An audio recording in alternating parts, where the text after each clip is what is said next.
Hi everyone. In this video, we're going to move on to page 2 of the Nutanix Cluster Questionnaire, and we're going to look at the section on time and name resolution. First, we have NTP servers. You can add these either by IP address or FQDN. A few notes about NTP servers. You should choose internal NTP servers when possible, but if you need to choose external NTP sources, you should choose those maintained by your national government. It's also best practice to choose at least 5 stable NTP sources. At a bare minimum, you should try to have 3, but 5 is the best practice. You should also try not to pick Windows NTP sources, as these can have issues. If you have a Hyper-V cluster, your domain controllers will be chosen by default. In that case, you should just supplement that list with at least 3 other non-Windows NTP sources.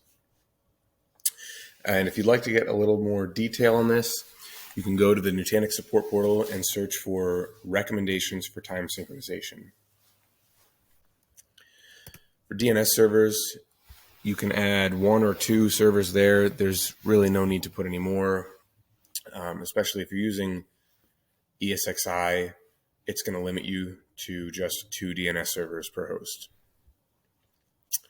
And then your domain name, not much to say there. The DNS suffix search list you really don't need to fill out. That's not as important, especially if you've got your domain name here. But if you'd like to, you can add a few extra suffixes here. So I think that's all I'll cover in this one. As always, if you have questions, reach out to your project manager.